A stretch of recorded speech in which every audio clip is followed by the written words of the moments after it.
Magandang buhay mga kamanlalakbay, ito si Brother Ivan Panganiban at narito po tayo sa makasaysayang simbahan ng San Miguel Arcangel sa Marilao, Bulacan. Tara po, dalawin po natin ang kanilang simbahan.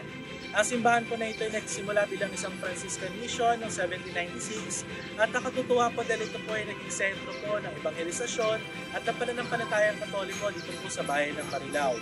Nakatuwa po na meron po itong natatangi po na Marian Devotion sa Madre de la Divina Gracia na nagsimula po sa pag-aalay po ng bulaklak at pagtatagpo ng Congregación de las Hijas de Maria noong taong 1932. At nakatutuwa po dahil sa pagtagal ng panahon na buo po ang debosyon na ito at ang naging pong dulot nito ay nagkaroon dito sila ng Episcopal Coronation na ginawad po ni Bishop Dennis Villarojo ng Malolos noong pong July 20, 2024. Kaya po tara po, pumunta po tayo sa sentro po na ito ng debosyon sa Malabirin sa parokya ni San Miguel Arcangel, Marilao, Bulacan.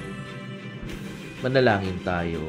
San Miguel Arcangel, iligtas mo kami sa panganib, maging aming sandigan laban sa kasamaan at panlilinlang ng demonyo. Isinasamo namin na puksain ang wasya ng Diyos, o prinsipe ng mga hukbo sa kalangitan sa kapangyarihan ng Diyos, itapon sa impyerno si Satanas at ang lahat ng masasamang espiritu na umaaligid sa mundo at nagtatangkang ipahamak ang mga kaluluwa. Amen.